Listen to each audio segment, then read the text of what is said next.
Okay, shalom everybody. Today we'll start the chapter that talks about changing things in the Shemona Esrei, either the order or making a mistake, like not saying Ya'aleh v'yavo on Rosh Chodesh or Chol HaMoed, like not saying the blessings in the right order that they were written, as we talked about earlier this week.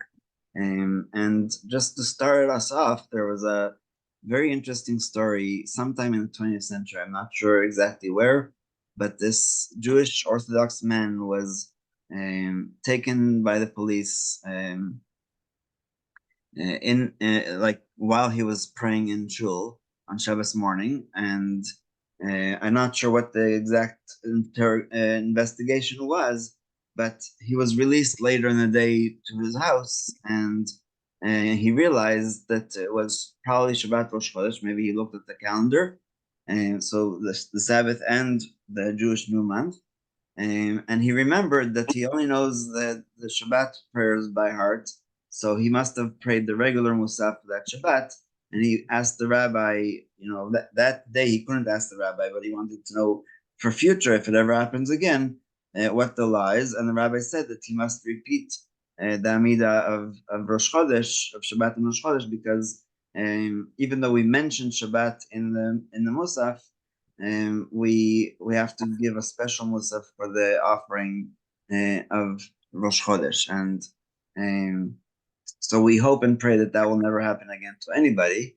But that's really the basis for these laws about what is important to remember, and what can we just slip off as just a small interruption.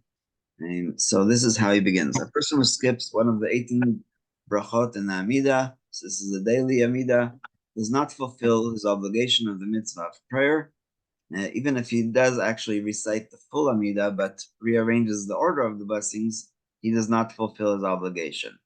Just to remind you, this is an obligation that is not from the Torah, as far as we know. It's rabbinical, and the opinion that it says from the Torah is because there's a mitzvah to pray every day, but it doesn't say how, and the Amidah was the rabbi's way of arranging it, because otherwise we could say that from the time of Moses until the destruction of the second temple, all the Jewish people weren't fulfilling their obligation because they didn't say the Shemona Esrei. So the idea is that this is a replacement for the sacrifices, and therefore we're a little bit more lenient about this. But if you said the full Amidah but changed the brachos, that is not appropriate. And the reason is this is because in Sheikh Nestagdala, the men of the Great Assembly, who instituted the wording of prayer, meticulously established the order of the blessings of the Amidah and based their carefully selected words on verses of scripture. Additionally, a person who makes a mistake in one of the blessings, such that it alters the essence of the bracha, is considered not to have recited that bracha at all. This holds true for one who omits the end of a blessing or inserts words that do not belong at all, like requesting rain in the summer. Okay, so if somebody said "Beten tal matar bracha" in the ninth blessing, you have to repeat the Shemona Esrei, and this is basically you realize that you made a mistake. So it mostly happens when we switch during Chol HaMoed Pesach from the rain season to the summer, but somebody can just be distracted and say the wrong words and realize that he's already at the end of Shemona Esrei by the time he figured it out. So you have to repeat. So then this is exactly what he's talking about. One who completes the Amidah and then remembers that he omitted words or erred in one of the blessings must repeat the entire Amidah, even if he has not yet taken 3 steps back. If he finished the prayer of supplication and is about to take steps backwards, he must return to the beginning of the Amidah. If he has not yet concluded the Amidah and remembers that he omitted words or made a mistake in one of the 13 middle blessings, he must return to that blessing and continue praying from that point on in the correct order. So that's also the law for Rosh Chodesh. If you realize that you skipped Ya'aleh v'yavo and you're already in the last blessing of Sim Shalom, as long as you didn't take the 3 steps back, you should go back to that blessing. Even though he repeats the blessings that he already recited, since everything after that blessing was not recited in order, it is as if he did not say them at all, and he must recite them again in their correct sequence. If one skips words or errs in one of the first three blessings, or in one of the last three blessings, he must go back to the beginning of them, since the first three blessings possess one theme, and so do the last three blessings, and see earlier in the previous chapter. Each section is considered one unit, therefore anyone who makes a mistake in one blessing is considered to have erred in all of them and must repeat all three of them from the beginning. So going back to what I just said about the Ya'aleh V'yavo, if you realize that you skipped the Ya'aleh V'yavo in the Retzeh, which is the 17th blessing, then you just go back to the 17th blessing. You don't go back to the beginning of the Amidah. So that's just to clarify that idea. So all three of them, meaning both the three first and the three last, are one unit. The law concerning a person who interrupts one esrei in the middle, whether with speech or silently, is as follows. If the interruption is short, he continues praying from the point at which he stopped.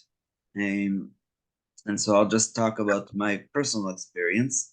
Musaf Aviantev, especially Shabbat Chol Moed, is so complicated in the Art Scroll Sidur, and I wish the people had a machzor that would show them just the right day to say the proper sacrifices. But I have to announce that we are continuing silently, on page 682, if I remember correctly, and then 686. So that's because otherwise people will read the wrong sacrifice of the day, and so that's the interruption. And I do it as quickly as I can, not distracting myself from the service.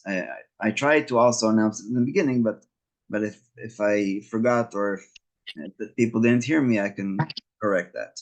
However, if the interruption is long enough that he could have finished praying the entire Amidah from beginning to end, he returns to the start of the Amidah. Some say that there is no difference between an intentional interruption and one due to circumstances beyond his control. And if you remember, we mentioned the Tana that said that if a snake is wrapped around your leg, you should stay still and continue praying. And by the way, that's also good biological and zoological advice, because a snake will sense that you're fearing, and if you move suddenly, that's when the snake will bite. If you continue standing still and praying the Amidah, I'm sure that, well, I'm not 100% sure, but from experience, that the snake tends to go away. And it was never wrapped around my leg, but there was one time that I saw a shvifon, which I don't know what it translates in English. I think it's an udder, but it's not a river udder. It's a desert one, and just I froze, it froze, and then it went away. And so in either case, since there was enough time for him to finish the entire Amidah, he starts from the beginning. Others say that he only returns to the beginning of the Amidah if the interruption was due to circumstances beyond his control, like what I just described, or maybe a very important army general passed by you, and you're afraid that if you don't at least acknowledge his presence, he can kill you. This is more in the time of the Romans and during the pogroms, and however, if you interrupted willingly, even after a long interruption, he returns to pray from the place at which he stopped. So that's the Ramah, and that's how the Ashkenazim have the custom. So we'll stop here, and if anybody has any questions.